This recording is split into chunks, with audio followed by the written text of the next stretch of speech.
Part 1. The Birth of the Bamboo Fortress. You know how every neighborhood has that one person who treats the HOA like it's their personal fiefdom? The kind who walks around with a clipboard at sunrise, pretending to be the human embodiment of no parking on the grass. Yeah, ours was Marjorie. When my wife and I bought our house, the realtor waved a glossy brochure about a peaceful, cohesive community with shared values, which I now know is code for we have rules about everything, including joy. But we were naive. We liked the neighborhood, tree-lined, kids on bikes, lawns that looked like they were ironed. The HOA dues were a bit steep, but hey, the park was nice, and there was a community pool. We didn't even make it a month before learning that the HOA took aesthetic uniformity as seriously as some countries take national security. The spark. It started with our dogs. We have two, a goofy golden retriever named Noodle and a rescue mutt named Clover. They're sweet, enthusiastic, and firmly believe the world exists to be sniffed. Our backyard backed up to a walking trail, a public easement owned by the HOA, which meant that at all hours, strangers walked within a few feet of our property line. Noodle loved them. Clover, not so much. So, being reasonable adults, we decided, we'll build a modest 6-foot fence. You'd think we proposed building a missile silo. I submitted the official architectural change request, complete with blueprints, material samples, and a polite note explaining that it was for pet safety and privacy. A week later, I got a letter. No greeting, no signature, just the HOA letterhead and the word denied. The reasoning? Uniform aesthetic. No fences permitted. I emailed asking for clarification. Marjorie herself responded. We want to maintain open sight lines and community cohesion. Fences create division. Lady, you're describing fences. The loophole hunt. That night, I sat at my kitchen table like a man possessed. I read the entire HOA covenant document, 47 pages of legalese and passive-aggressive punctuation. Somewhere between trash bins must not be visible from the street, and holiday decor must be removed within 14 days. I found it. No fences of any kind, including wood, vinyl, or chain link, or hedges designed to function as fencing. Landscaping is permitted, provided it remains vegetation and conforms to height and setback requirements. That phrase, provided it remains vegetation, was my golden ticket. If the HOA wanted to play semantics, I could speak fluent petty legalese. The research phase, or how I became a botanist out of spite. Over the next week, I deep dived into plant biology like I was preparing for a dissertation titled How to Beat Bureaucracy with Chlorophyll. Hedges? Too obvious. Trees? Too slow. Shrubs? Too short. Then, one magical night on a gardening forum, I discovered the holy grail of loopholes, bamboo. Specifically, clumping bamboo. Not the nightmare-running kind that invades your neighbor's lawn like the blob. No, clumping bamboo stays in tidy clusters, grows fast, and counts legally as vegetation. And the best part? It could reach 20 feet tall. A living wall. A fortress of green silence. I emailed the HOA's architectural committee, which was just Marjorie, Doug the vice president, and Linda the secretary, with the question, if I were to plant a living screen of clumping bamboo for privacy, would this comply with the HOA's vegetation guidelines? 2 days later, Linda replied, as long as it remains vegetation and not a structure, bamboo is permitted. Reader, I printed that email. Framed it. It still hangs in my office under the label, Exhibit A, The Birth of Chaos. The planting. I didn't go halfway. I went to a reputable nursery that treated bamboo like fine wine, species certifications, root diagrams, all that jazz. The guy at the counter asked, you sure you want 24 of these? That's a lot of bamboo. I smiled. You could say I'm going for a statement piece. We planted in spring. Every 8 feet along the back property line, a healthy clumping bamboo went into the earth.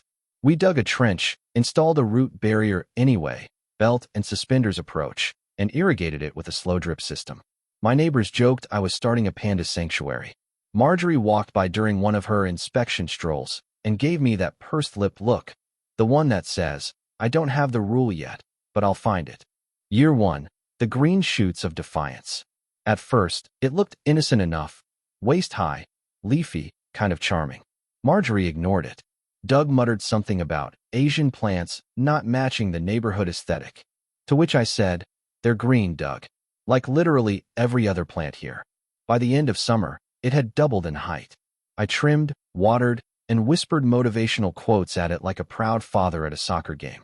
Meanwhile, my request for a fence remained denied. But my vegetation? Growing faster than HOA patience. Year 2, the bamboo gained sentience.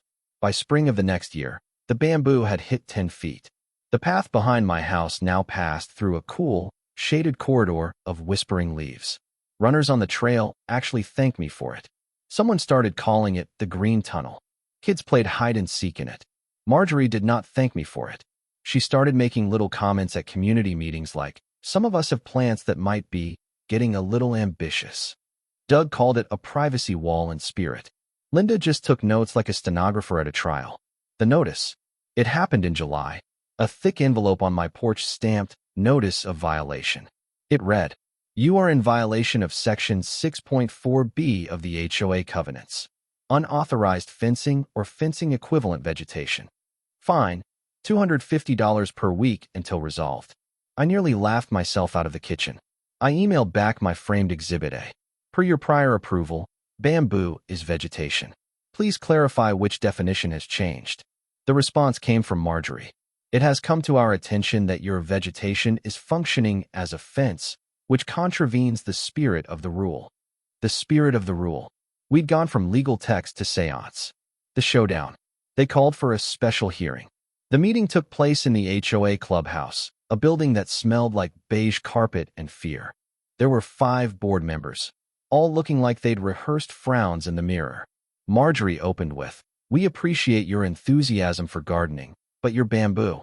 I cut her off. "Vegetation." She blinked. "Your vegetation violates our no-fence policy." I slid my binder across the table. Inside, printouts of the email approval, the nursery documentation confirming clumping bamboo, photos showing setback compliance, and a page from the CCRs with "provided it remains vegetation" highlighted like scripture. Doug muttered, "It's still blocking sightlines." I said, "So do houses." Priya, a newer resident on the board, and Loki an ally, tried not to laugh. After an hour of passive-aggressive debate, they voted 2-1 to rescind the fine. Marjorie and Doug were furious. Linda, the secretary, just sighed and marked it "motion passed."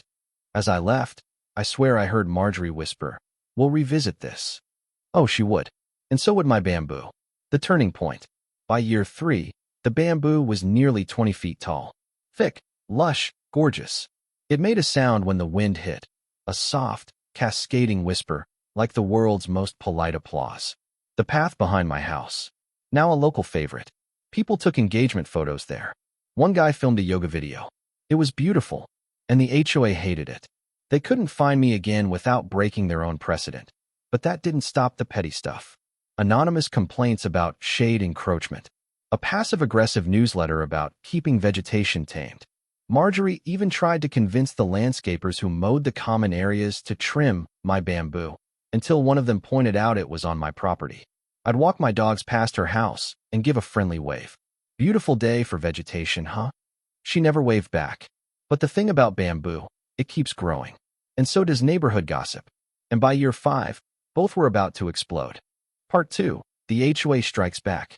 By year 5, the bamboo wasn't just plants anymore. It was a phenomenon. Joggers slowed down to take videos. The trail behind my house turned into a green tunnel that people called the Bamboo Walk on the community Facebook group. Some people loved it. Others hated that they loved it. The HOA hated that anyone else loved it. It was around this time that I realized I wasn't just growing bamboo. I was growing resentment. The war of the whisper network. Neighborhood gossip travels faster than bamboo spreads, and that's saying something. The Green Wall, as people started calling it, split the HOA like it was a backyard civil war. Half the neighbors wanted their own. The other half, led by Marjorie and her eternal clipboard, wanted mine burned in effigy. At the monthly HOA meeting, which I now attended purely for entertainment, things got spicy. A neighbor named Kevin, the unofficial king of backyard barbecues, stood up and said, "Why can't we all have fences? Or at least privacy screens? It's our yards." Doug, the vice president, adjusted his tucked-in polo and replied, "Uniform aesthetics, Kevin." Kevin said, "Uniform's boring. I'm not in prison. It was beautiful. The HOA took offense at Kevin's tone. Kevin took offense at the HOA taking offense. Priya, the engineer on the board who secretly loved my bamboo, tried to mediate, but the damage was done. The great fence debate of Evergreen Meadows began. The clarification amendment. A month later, the HOA posted a proposed amendment to the covenants. No vegetative screen, hedge, or arrangement of plants exceeding 6 feet in height and planted in a linear pattern intended for privacy shall be permitted. Translation: they'd rewritten the law of the land just for me. It was the no OP clause. They needed a 75% neighborhood vote to pass it. So, naturally, I went door to door. The campaign trail, or how I became Bamboo Gandhi. I printed flyers. Real, glossy flyers that said, "Don't let them ban bamboo." Underneath, in smaller text, "This affects you. Next they'll come for your hedges." People laughed, but they listened. I explained that it wasn't about bamboo. It was about property rights, privacy, and the principle that vegetation is vegetation.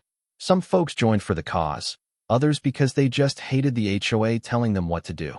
I gathered signatures, hosted a pro-plants potluck, and gave impromptu yard tours.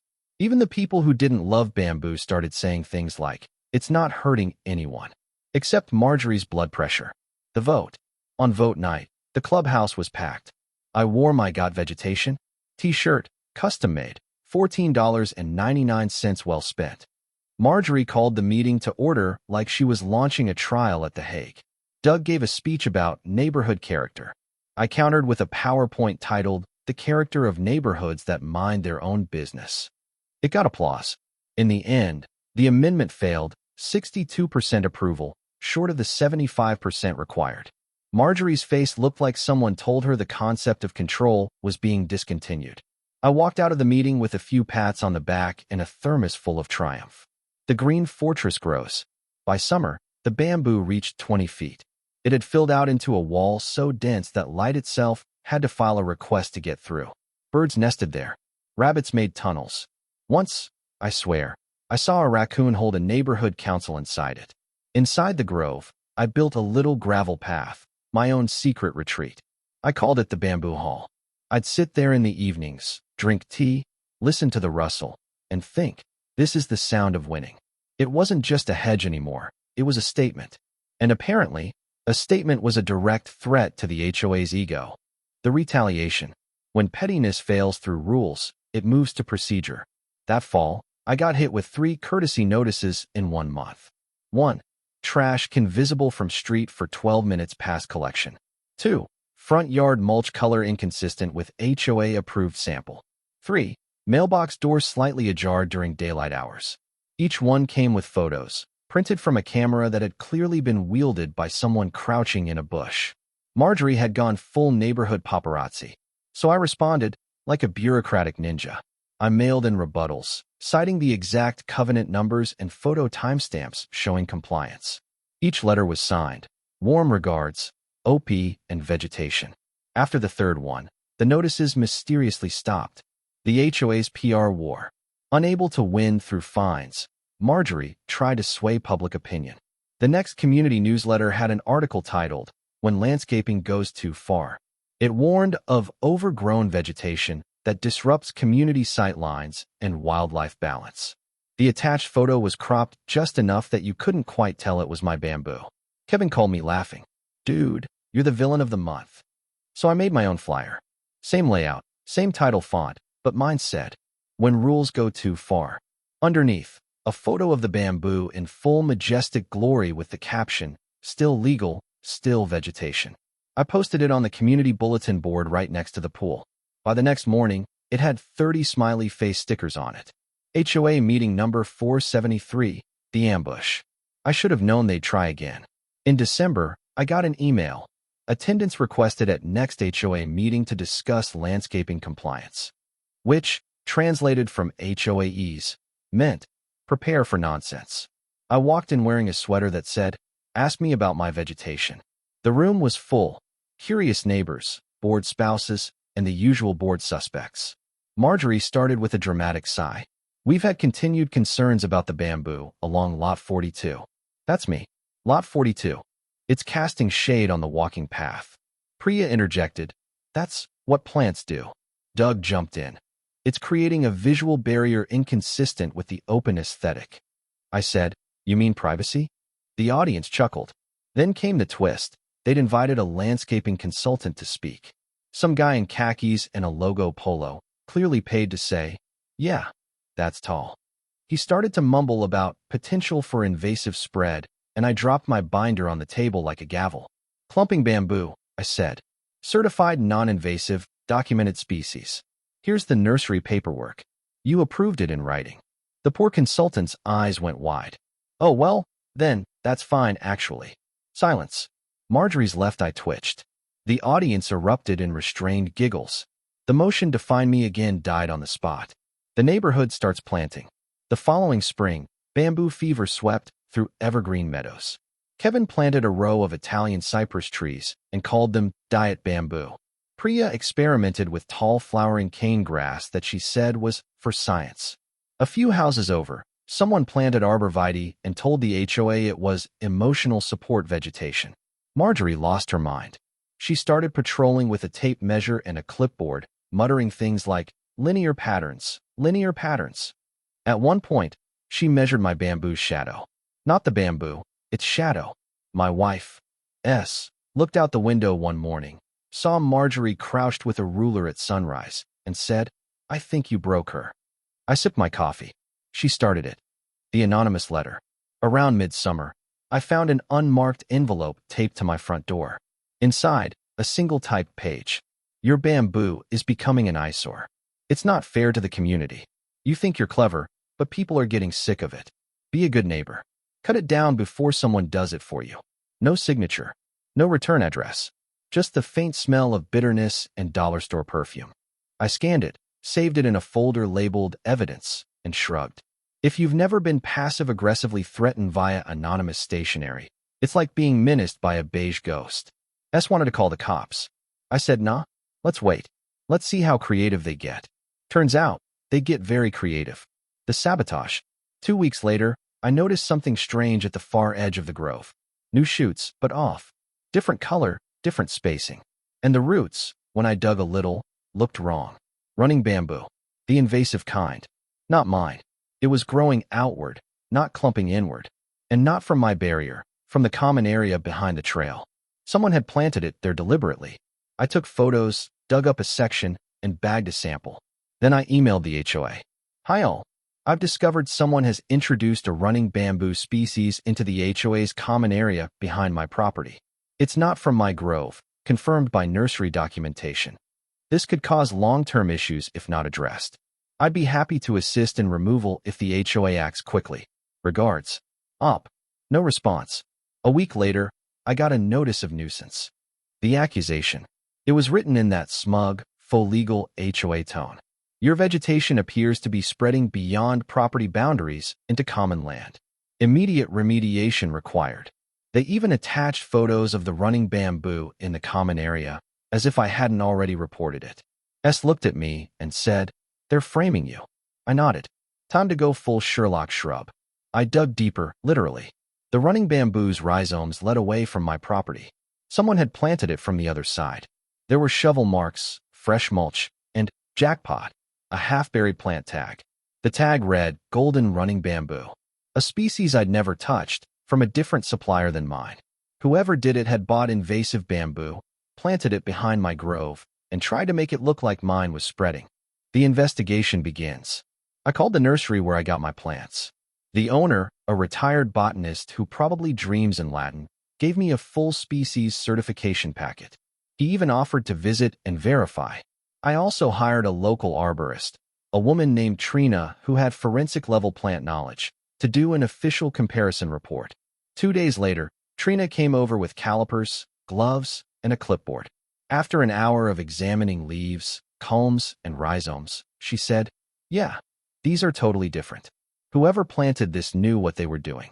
Her report included phrases like morphological distinction and intentional introduction from external source. Basically, HOA speak for somebody's full of it. The calm before the county. I sent all the evidence, the report, photos, plant tag, timestamps, to the HOA. Their response, a letter doubling down. They were escalating to a formal nuisance hearing. Fine. Two could play that game. So I called the county environmental office. Turns out, running bamboo counts as an invasive species. Counties take that very seriously. Within a week, I had a county inspector scheduled for a site visit. When she arrived, clipboard, vest, government energy, she surveyed the area, took samples, and said, "This isn't from your yard." I smiled. "Would you mind putting that in writing?" She grinned. I was going to anyway. The hearing. Picture this. The HOA clubhouse, packed. Marjorie presiding like the judge in a kangaroo court, Doug fidgeting, Linda typing, half the neighborhood watching with popcorn energy. Marjorie opened. "Mr. Opie's vegetation has spread into common areas." The county inspector cut her off. "Actually, no. The species in the common area is running bamboo. The one on his property is clumping bamboo. They are distinct." Marjorie blinked. "But they look the same." The inspector replied, "So do houseplants and poison ivy until they don't." I had to bite my lip not to laugh. The inspector continued, "Our records will reflect that the HOA is responsible for removal and mitigation in the common area under County Invasive Control Statute 12.3. You could feel the collective gasp. Doug's face did that slow color fade, like someone turning down a dimmer switch on his soul. Linda typed furiously. Marjorie tried to stammer out something about the spirit of the rule, and the inspector said, "Ma'am, the spirit doesn't pay the fines." The HOA was now legally required to remove the bamboo they themselves accused me of planting, and pay for it. The fallout. The next newsletter had no mention of the incident. Instead, there was a short note. "The board is addressing minor landscaping issues in common areas. Thank you for your patience." Translation, we lost. Don't ask questions. But word spread anyway. Neighbors started stopping by to congratulate me. Someone left a bamboo-themed mug on my porch. Kevin said, "You're like the folk hero of the cul-de-sac." I wasn't done, though. Because the county order had a little clause the HOA clearly hadn't read closely enough. Access to affected areas for remediation must be coordinated with adjacent property owners. Meaning, if they wanted to clean it up, they had to go through my bamboo haul. And I had the right to say no. Part 3. The Green Empire strikes last. By the time the county order landed, the HOA was in shambles. Marjorie's community cohesion project had turned into an invasive species crisis, complete with government oversight, public embarrassment, and fines that made the treasurer's eye twitch. And the best part? They couldn't fix it without going through my bamboo haul. The negotiation. A week later, Marjorie herself appeared at my door, holding a clipboard like a peace offering. Behind her stood Doug, looking like a deflated gym teacher. "Mr. Opie," she said, voice carefully level. "The HOA would like to coordinate access for the county-approved contractor to remove the invasive bamboo." I smiled, leaned against the doorframe. "Of course. But as per the order, I'll need written assurance they won't touch my clumping bamboo. And I want a copy of the remediation plan." Doug muttered, "We're not." Marjorie elbowed him. "We'll get you the documents." "Oh, and," I added, "since they'll be using my yard for access, I'll need them to sign a liability waiver. Don't want anyone tripping over my vegetation and suing." The pause was delicious. "Fine," Marjorie said. "We'll have Linda draft it." When they left, my wife, whispered, "You enjoy this too much." I said, "No such thing as too much enjoyment when bureaucracy is your playground." The Great Bamboo Purge. The following week, a legitimate ecological restoration crew arrived.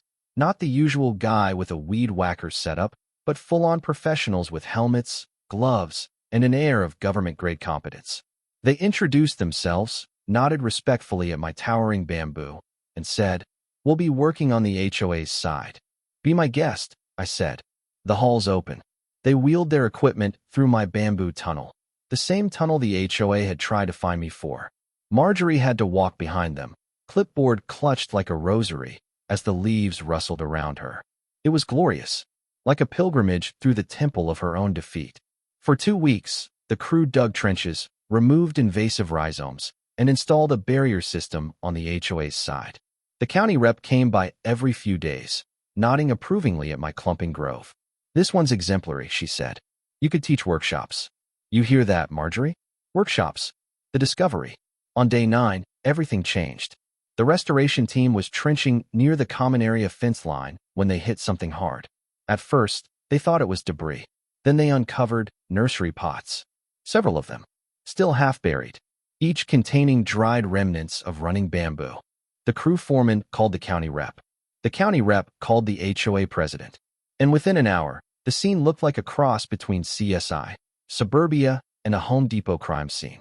The pots had tags, the same nursery brand as the one I'd found earlier, and a timestamp, months before the invasive bamboo first appeared, meaning whoever did this had planted them in secret, hoping they'd escape later. Marjorie looked pale. Doug looked worse, sweating, eyes darting, hands jammed into pockets like they were hiding state secrets. The county rep, clipboard in hand, asked, "Do you know who might have planted these?" Marjorie said nothing. Doug opened his mouth, then closed it again. I said, "Well, whoever it was sure had access to HOA property, didn't they?" The crew foreman added, "There's more under this mulch pile." He pulled up another pot, this one with a faint Sharpa label on the side. Demo batch, HOA. Reader, I could have fainted from schadenfreude. The reveal. It didn't take long for the truth to leak. Turns out, a few months before the nuisance letter, the board had quietly approved a screening experiment to test alternative vegetation barriers for community privacy projects. And who led the test? Doug. He'd planted running bamboo in the common area, assuming it would look nice and prove the HOA's point that tall plants were bad.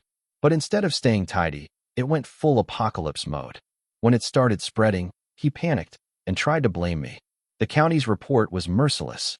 It included words like negligence, intentional misrepresentation, and liable party.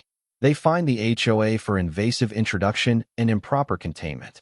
Doug resigned the next day, citing personal reasons, which was HOA speak for caught red-handed with a shovel. Marjorie tried to spin it as a miscommunication. The neighborhood group chat said otherwise. Kevin posted a gif of a panda facepalming. Priya replied with, #NotMyBamboo. The HOA meltdown. After the fines hit, the HOA had to raise dues by 8% to cover remediation costs. Half the neighborhood rioted, metaphorically, in the comments section of the community Facebook page. People dug up old grievances, posted photos of arbitrary citations, and someone even shared screenshots of Marjorie's old "When Landscaping Goes Too Far" article. The comments were not kind. The next meeting was chaos. Neighbors shouting. Kevin waving a plastic bamboo stick like a sword. Marjorie trying to maintain order by yelling, "This is unproductive," into a microphone that wasn't plugged in. Finally, Linda, the secretary, quiet as ever, stood up and said, "I move that we vote on replacing the board." And just like that, the room erupted into applause. It was the first unanimous decision the HOA had made in years. The election. 2 weeks later, a special election was held. Marjorie didn't run again. Doug was persona non grata. Linda bowed out gracefully, muttering something about finally having weekends back. Priya was nominated. Kevin too. Even I got nominated, though I declined. I prefer my power informal and leafy. The new board ran on a platform of transparency and sanity. They won in a landslide. Their first act? They amended the CCRs to specifically differentiate clumping bamboo from running bamboo, citing OP's Grove as an example of responsible management. Ladies and gentlemen, I became case law. The calm after the storm. With the HOA drama finally dying down, life returned to something resembling peace. The county confirmed the invasive species had been fully contained. The path reopened, now lined with native grasses and little signs about environmental restoration. My bamboo stood taller than ever, leaves whispering like a gentle applause. Every evening, I'd walk through the bamboo hall with S and the dogs, sunlight filtering through the green canopy. Neighbors waved as they passed. Some even asked for clippings. I gave them only to people I trusted not to go full Doug. Kids played nearby, calling it the Green Cave. It had gone from neighborhood scandal to neighborhood landmark. One day, Marjorie, now just a resident, no clipboard in sight, walked by. She paused, sighed, and said, "It really is beautiful." I smiled. "Thank you. It's been a journey." She nodded, then added, "You know, you were right about one thing. Fences do make good neighbors." "Only the living kind," I said.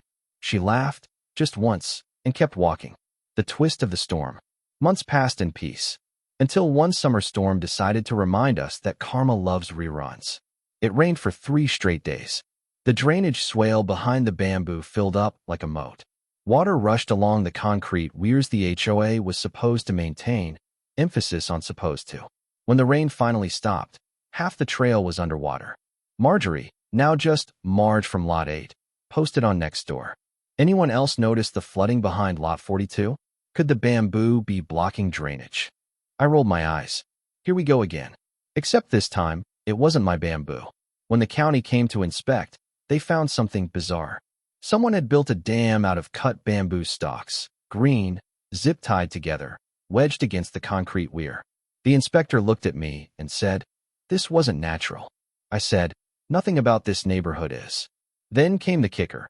A teenager had posted a TikTok of himself and his friends helping their dads fix the drainage by zip-tying bamboo poles together.